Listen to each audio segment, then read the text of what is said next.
You're listening to the Ask Drone U podcast. You ask, we answer your drone questions. Whether you're here to turn your passion into profit or you simply fly for fun, we're a community of learners and teachers who aspire to achieve greatness. We are Drone U. Happy New Year, everyone, and welcome to another show of Ask Drone U. As always, my name is Paul. And my name is Rob. Happy New Year. I don't know about you all, but we are very excited for 2023. Cannot wait. I think because of what's happened over the last couple years, let's not talk about it. Everybody knows. Coming into a new year is just even that much more exciting. And I think there's a lot of really good things happening, and we're excited to chat about it. There are a lot of good things happening, and we got a good question today thanks to our good friend Tom Powers regarding the best way to really navigate the upcoming new year in regards to your business. And there are going to be some things that we've said previously, and there are going to be some new things as well. There are, I think, two verticals or two topics that I believe all of us can improve upon. And I think it's also important to discuss the ever important inflation, Rob, because inflation, according to the current calculation for CPI, showcases almost an 8% rate of inflation. But transitory. That's what any guest speaker over the last 2 years on Bloomberg would have said. But that being said, I think it's also important to look at the 1980s and 1990s calculation for CPI as well, because it's in the 17s, 18s, 19s. And if you look at the price of vegetables, they're up 100%. If you look at the price of certain food items, like my favorite eggs used to be $3.99 a box, and now it's $6.99 a box. That doesn't sound like 8% inflation to me. So I think we're going to talk about how to best navigate this in your drone business. And I think it's not about if you should raise your prices, it's when, and it's more importantly, how. So we're going to be talking about that. We're going to be talking about working on your business.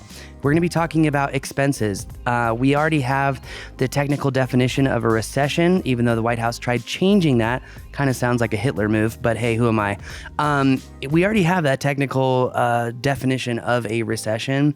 And I think that we are definitely going to see a further degradation of equity prices, markets as a whole, credit, leverage, CapEx. We're going to see, I think, a degradation of these particular asset classes, and that could impact your business. So we're going to talk about different ways that you might be able to hedge that, and you might be able to avoid overspending kind of going into that period. Many of you know here at Drone U, we really want the best for you. That's why we were the first school to offer 107. And we were also the first to give you every single method that we could come up with, or at least that we could get on camera, of turning your passion into profit. And so I hope that this particular podcast also helps you think about particular topics and particular objectives you might want to consider for the year ahead. And if you have any comments, if you have you think we might have missed anything, just let us know. Send us an email, support@thedroneu.com. If you have a follow-up or a point you want to hear us hit, go to askdroneu.com desktop and actually upload your question or follow-up to this, because I feel like this is something that we could particularly I think we could particularly keep going down the rabbit hole more and more and more. So why don't we go ahead and play the question? Question is brought to you by all of our Drone U members. We have a new and exciting benefit coming to all of you to say thank you for staying with us.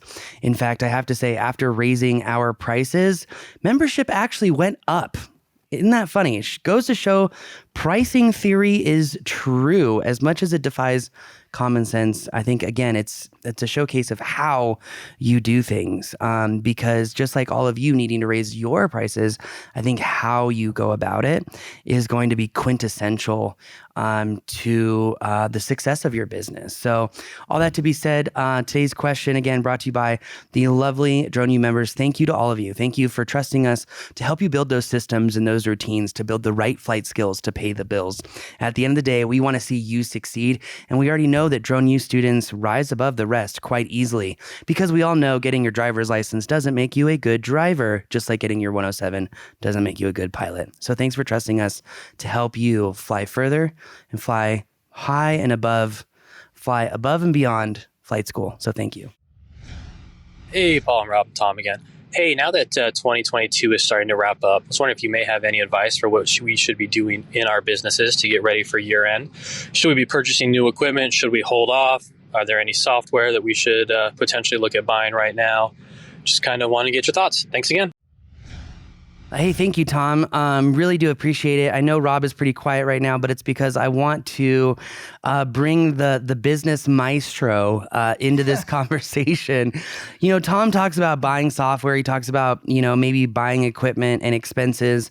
I know some people may want to rack up their expenses before the end of the new year to reduce any tax liability.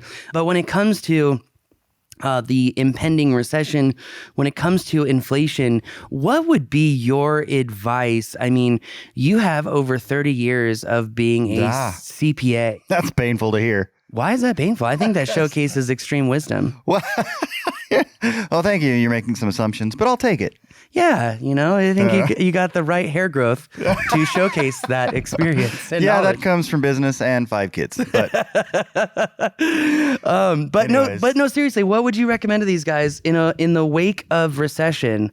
You've seen these equity markets. We're down 20%, but you look at the major drivers of the S&P, like Tesla, it's down 70%. Oh my gosh, it was almost at $100. And my 1,000 puts still made no money. So that's because where implied volatility was when you bought them, probably. Yep. Anyways, IV crush. Yeah, pretty much. No, I think there's just a couple of basic points. Frankly, I don't think this is super complex. Number one, I think this is always true, but especially in a time like this, or a time like we're about to potentially transition into, and that is cash is king. I think you all know this, we've probably talked about it periodically, but one of the things that we all know is that a lack of capitalization is probably the biggest issue as to why companies fail. I mean, there's a lot of reasons, a lot of variables, obviously, in terms of their strategies and did they actually have a good business idea to begin with, blah, blah, blah. But having more capital is going to allow you to have more time to figure it out, have the capacity to take advantage of deals that you might run across from other people who don't have the capital that you have and therefore are scrambling to raise capital and therefore selling things for pennies on a dollar. So cash is king. That's number one. The old adage of buying stuff before the year ends to save on taxes, be very real about that. Don't think of that in terms of buying stuff just to save on taxes. I think you all know that makes no sense. That's what Joe told me so many times. He's like, no. Yeah, I mean, you're going to spend $1 to save what, 15 to 30 cents, depending on your tax bracket. So be very careful with that. If you need something and you are going to buy it anyways, then buy it in the current year. And it's also interesting, and I don't want to overcomplicate this, but it's what I tend to do. I might also actually think of, okay, but does it look like taxes are going up? If that's the case, does it look like 2023 is going to be a better year for us than 2022? That's actually a really important thing, because I was just reading in this group that I follow on entrepreneurial stuff that, hey, look, the business deductions completely change next year. Mm-hmm. And you need to know about that right now in January, because you may want to adjust your expense categories and where you put your money to offset tax liability. Look, BlackRock just launched their whole tax loss, algorithm formula that's literally every third Bloomberg commercial. So I think it really is, by the way. I believe you. So the other 2/3 are the pharmaceutical companies. Yeah. Anyways, we don't need to go down that rabbit trail. Side effects might include death, can't feel your lower extremities, or ED. Floating. 17 toes. Burning of the perineum. It's my favorite one ever since living with... That's a real one. No, it really is. Well, so is death, actually. Okay, enough on the side effects of the pharmaceutical drugs on all the commercials that, by the way, are only allowed in 2 countries in the whole world.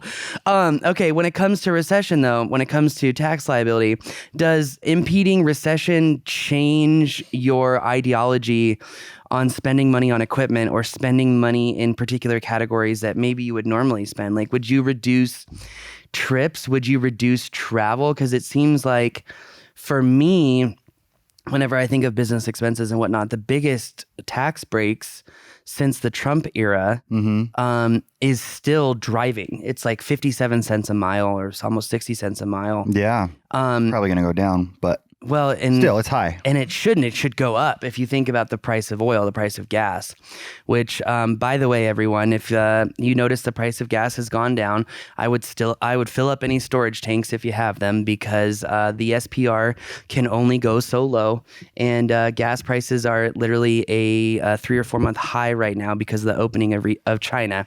So another thing to think about is, if you have money to invest from your business, it seems like in this coming year, we should be looking at dividend plays, maybe in oil and energy, things like OXY. Oh, wow. Now we're getting to it. I didn't know we were going investment advice. We are not providing investment advice. No licensing to speak of in that regard here. I think that for us, or for the way that I look at it, like I said, I'm going to always come back to cash is king. Okay. And then know what you need, and then be ready to pounce on good deals. Well, like here's an example of my question. Like, we had the guy call in about the Phantoms, and I think we plan on answering that question in the upcoming shows. But would you go out and buy 9 batteries in January if business could slow down? Boy, I don't know. I mean, it's so difficult to answer that question because every situation is different. And I guarantee you that next year, there are going to be people that are very busy, while there's certainly going to be people that aren't. I think the go-getters that know how to make things happen are still going to be busy, and they're still going to need batteries. And that's kind of what I wanted to get to, is that I think even in the wake of this recession, the environment is fundamentally different than '08. It's fundamentally different than '00. It's fundamentally different than '87, where you have such a large group of the population who's just frankly unwilling to work. And when you can make 6 figures on unemployment in some states, I mean, if I were president, I would nix unemployment right now. I would be like, nope, literally you have 3 months to figure it out. So, and I know that sounds savage. No, it doesn't. I don't think it sounds savage when we know that there are people literally in every town, city, county, whatever you want to say, looking for people that want to work. We know that. Yeah. I was just watching on Bloomberg last night. There was a guy that was, I think he's French, and it's a French hotel company. You're talking about the guy who said he has 2,800 employees and he's down 400? I don't remember the specific numbers, but they asked him, do you think you're going to be looking at layoffs in 2023? And he said, oh, no. I mean, he was adamant. He almost was offended by the question. He said, no, we don't even think in those terms. We need people now. And I don't think that's going to change. And don't forget, and look, a recession, by the way, everything that I'm hearing and reading and listening to in terms of the experts, and there are some people that say they're experts that we believe truly are experts. I'm going to throw out Jim Bianco. I love that guy. I think he's phenomenal. But they're talking about the recession, at least in the States, probably the UK, although they might be a little bit ahead of us because of some of the decisions they've made. Yeah. But I think we're probably looking at third quarter, maybe fourth quarter of 2023 before anything really hits in terms of a recession, is what we're being told, what we're hearing. And so, man, go make hay, right? Yeah. I personally do not think that you should be scared or thinking in turn. I mean, obviously be wise, obviously be strategic, but man, go make it happen while it's still happening, and build momentum. Mm-hmm. And the other thing about that is, when other people are retreating, you're not. Yeah. Do not retreat simply because other people are. Just be smart. Maybe take a little bit longer to make the decisions. Not too long. We don't want aim. I think I'll fire later, right? Go ahead and aim, fire when you might have fired aim. So obviously make some adjustments on that algorithm. But I don't know, man. I think that it's business as usual as far as I'm concerned. I don't know. And I think that brings up a point of like, if I think for a lot of business owners, and I think of like Glenn about how when he was out here for the Drone U Elite onboarding, that he was talking about, I love solar jobs, but I am sick of running out over and over and over to these things. And he goes, I want more higher paying recurring revenue jobs. He goes, I love solar. It's great, but I like to do other things. I like to challenge my mind. I like to explore new avenues. And so I think something that's really important for all of you, which has led success for me, is considering a common structure of, what you want to accomplish. And I think you need to reverse engineer it. So ask yourself, if I do these 3 or 4 tasks every week, and in 90 days, what does that look like? Or in 90 days, I want to hit this goal, right? I want to increase my business to, let's say, 10 jobs per week, 50 jobs per week, 100 jobs per week. What is it going to take to actually get there, right? And I think you need to actually take time and say, look, I should do these things. 1, I should be doing more organic types of SEO stuff for my website. I should be at regular networking events. I want to attend conferences this year, but conferences in the field that I want to work in. Don't go to drone conferences. If you want more construction jobs, go to construction conferences. You want to get lots of work? Get a speaker position. It's literally that simple, but be a good speaker. They're looking for speakers. But be a good speaker, because I will say I have figured out the system of speaking at conferences, and there is definitely a clear path of gaining notoriety and being able to deliver a story and useful, valuable information without selling yourself. But time block this, right? Okay, every week I am going to do these 3 tasks that are going to increase my propensity to get business. And when you time block it, no to-do list, just every Wednesday at 9 a.m., these are the 3 things that I am going to do. Because I want you to think about, what does that look like after 5 years of doing it? What does everything that you're doing right now look like in 5 years? And while time blocking is really key and important, I would say one of the biggest issues that I've ever faced as a drone pilot is my own overthinking mind, Rob. I mean, I can't tell you how many times I just think about, like, am I working hard enough? Am I taking enough time off? Am I, I feel like for a long period of time, I kind of lollygagged for a while. And time blocking and being super, super, super productive during the week and taking more dedicated time off and more regular vacations, you now are justifying that vacation. Like, I worked my ass off, I did everything, but I'm planning to really do nothing this week. And I think it's critical. Yeah, I think to just tack on one little point that sort of, multitasking, I think, is a fallacy in terms of productivity. Yeah. And boy, have I still been learning that the hard way. Can I be really, really transparent and honest with you right now? Please. Most people hate the fact that I do not respond to most email. And I've gotten literally 10x more work done by ignoring email.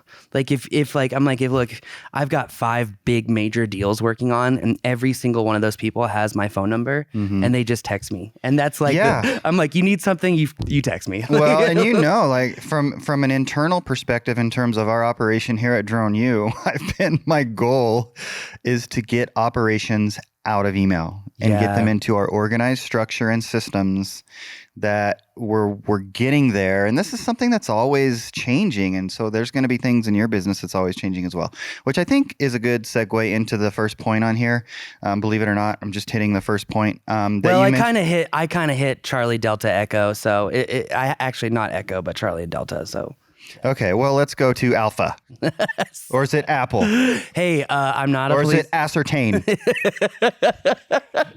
Could you imagine that? Pulling over a car here on northbound 287 at mile marker 65. Ascertain. Charlie, whiskey, unicorn drops. Anyways, one of the point we want to make here is so Tom asked the question, what should we be doing as we get ready for 2023? And let me just hit the, should we buy things really, really quick again? That is so dependent on where you're at. Is the equipment that you have serving you well? Is there a formula that you would have? Like if you had X, like let's say you had 10. I don't think it's formulaic. I really don't. But go ahead. No, well, I'm just trying to better understand what variables would change your mindset on that. Like if you had 100K in the bank, are you going to be like, okay, well, I'll spend 20K of that? Or no, that's my savings to weather any issues that are coming up. Or, to your point regarding the economy, would that impact anything? Because I saw that same interview on Bloomberg last night, Rob, and I keep thinking about the housing market too. And it's just fundamentally different than it was in '08. And yeah, we've seen prices come down, 4 or 5%, but inventory is still low. So I think, to your point, it may not be a quote unquote recession like what we're thinking of. So yeah, I certainly don't think it's going to be maybe what we'd call a traditional recession, but gosh, I'm not an economist. I don't know. We do love studying it and listen and watch and read and explore those concepts every single day. So it's not like we're ignorant as to those points. But that said, I just can't even say, I don't care how much money you have in the bank. It depends on what you already have. Like if you already have the tools that you need, I don't care if you have $1 million in the bank. You don't need to go buy stuff just to go buy stuff. If what you have currently, it will serve you well for all of 2023, as far as you know, in terms of the drones that you have. We tell people all the time, a lot of what we put out there, Paul, is stop buying the really expensive stuff. Even if you're a public safety agency, even if you're a large construction company, whatever, you don't necessarily need the expensive stuff. I bet what people have, for the most part, they can not just get by with, but be successful with. So I don't know that it's formulaic, specific to you, right? So I would love to be able to help people individually figure that out. But on a mass scale, I think you have to step back, look at, like what you've already said, look at what worked for you in 22. This is where you're working on your business. You're spending some time thinking about these things. What worked well? What relationships that you start that you think you can work towards making stronger, that are going to lead to business? What, like Paul says here on our notes here, what brought in the most money? I think that's a big one. Automate? Or what has the potential to bring in the most money? Yeah. And I think, focusing on that 20%, or, like 20% of your work brings in 80% of the revenue or something like that. I think it's really crucial to look at what jobs really did bring in the most money and focus on just those. So, like, for example, to try to twist the perception on this, think of jobs that, like, when we talk about what are the regular things that you're going to do to drum up business, think of being able to fly in particularly complex areas. Like, for example, there were a couple of jobs that I got this year, all because other people could not get access to the airspace. I mean, like, very, very notable people could not get access, but I could, because I have the safety record, I have everything's in good shape, I've got the insurance, and most importantly, that trumps all of that is the relationships. So, yeah, 100%. In terms of what to buy, I think one thing I'll add is don't find yourself stuck because you don't have the equipment you need. So back to your point about batteries, I think those kinds of things, yes, buy those. If you want to make sure that you have a backup drone, what you have is working well, but you only have one of them and you see yourself being busier, then make sure you have a backup. You don't want to have to tell people I can't come because my drone broke, I crashed it, whatever. So I guess stack your foundation, like make your foundational items stronger so that you're prepared. That's what I would say. Gotcha. But I love your point about what can you automate. And I think we should do an article based on that list that I gave you yesterday of everything that we use, and I could go deeper on that, obviously, to say, because not all of that was automation based, but a lot of what we use is designed to automate our business. And I know a lot of people do that, but we have our way of doing that. So we could share that with people. But anything you can automate, anything that you can outsource, generally speaking, is probably a good move. It's not always, and it depends on who you are and what you do, what you're good at, how fast you are, all those kinds of things. But those are some things to think about for sure. 100% things to think about. Well, I love this. Audit your current expenses. What did you spend money on, and do you really need to be spending money? That's a big thing for us. I really think that, like, if you're doing a New Year's breakdown, it should be, where am I spending money that I shouldn't be spending money? What brought in the most money? and what can I automate and what can I do better to drum up business that fits those categories. And like to the point of time blocking, if you're writing articles about like being able to gain airspace access in particular areas that other pilots can't, that could be a great way for you to get high dollar drone jobs. And it's higher dollar because it's harder to get access and do it legally. So I think that there are a lot of ways to really focus on bettering the efficiency or productivity of your business as a whole. So Absolutely. And in terms of auditing your current expenses, a little simple, easy hack that I like to use is go to your bank, download the entire year, super simple to do, into an Excel spreadsheet, and then sort it. That way you can see them all grouped together in terms of a particular person, company that you spent money on. Makes it really, really simple to audit your bank transactions quickly. Actually, that brings up another point of your payment methodologies. I've noticed that certain payment servers have increased their fees, which has made other payment servers more attractive, I think is the right way to put it. But okay, so we've gone over expenses. We've talked about the importance of regular vacations. We've talked about kind of auditing your jobs and like, here, for example, Rob has just talked about automating as many things as possible, delegating as many things as possible. What I would do is if you have a payment processor like Squarespace, QuickBooks, Stripe, anything like that, and every single one of your drone jobs has gone through that, I would download a CSV file of those transactions. And then what I would do is I would put it into Excel, not Google Sheets, but Excel. I put it in Excel, and then I would look at how much time it took me to acquire the job, what was the profit margin on the job, and then what were the costs for the job in 3 separate categories.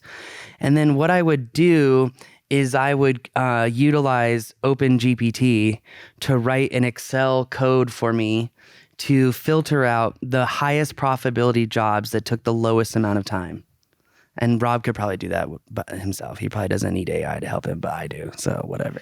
Well, I'm not sure that would make it easier at this point, but anyways, no, I think that's a great idea. I love that idea. Ultimately, if the data's there, you just sort it the way that you want to sort it, and it's going to tell you what you need to know. Yeah. But I think that's exactly right. Just similar on expenses, same concept. Totally.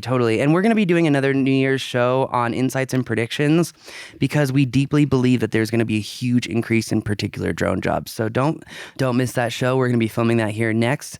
Not sure when it goes out, but if you have a point of what you believe is important to hit for these New Year resolutions for your drone business, I think most importantly, take a few week period to work on your business, audit your expenses, audit what's bringing in the most money.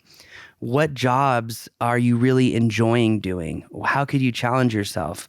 How could you automate the client navigation? How could you make that easier? Don't forget, DroneU has a class on doing that. So also think about how you can better utilize your time so that you're working less, but you're getting more done. Because I deeply, deeply agree with Rob in that next year, it's going to be about who is out there fighting, who is out there hustling to get jobs. Because we know pilots and companies that desperately need high quality drone pilots. And believe it or not, even with all these 107 registrations, they can't find high quality drone pilots. So they're coming to us. So I've been farming things out to people who I know are good pilots and to everyone who's passed flight mastery, which is actually an extensive list at this point. So that being said, take time to work on your business, and don't forget every week you should have like certain tasks of like building your organic or SEO, going out and flying, because you gotta have the skills to pay the bills. And frankly speaking, you also need to audit what's working and what's not and how to make that more efficient. I know for some of you, it may seem scary. You might feel overwhelmed. You might feel nervous. Take time for yourself, recharge, and then hit these things, because in the future you will be better off. And you need to ask yourself, what will my business look like if I make these incremental changes?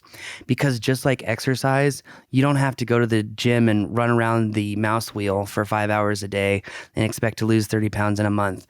No, it's just small incremental changes because consistency is key, not just in SEO and content development, but also in exercise, in business, and in all things. It's small steps often that works.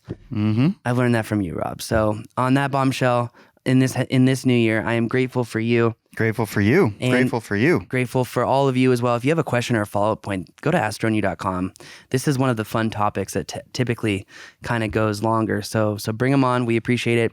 But I think that's going to do it for us today. I just want to add, as you're going through all of these processes, and we hope you all do spend some time doing these types of things for your business, you're going to have questions. AskDroneU.com. We would love to hear from you. Yeah, we absolutely would. On that note, that's going to do it for us today. Thank you again for your support. We've got, 7 new classes in editing for our membership right now. You know, this summer was hard for us in that the transition, finding contractors, finding a new location and whatnot. Obviously, you can see we love our new location, but it's taken a lot of work to get here. So thank you for your patience, and we're going to pay it off to all those who are patient, and we appreciate you. So thank you very much from all of us at the Drone U Flight Crew. We'll see you next time.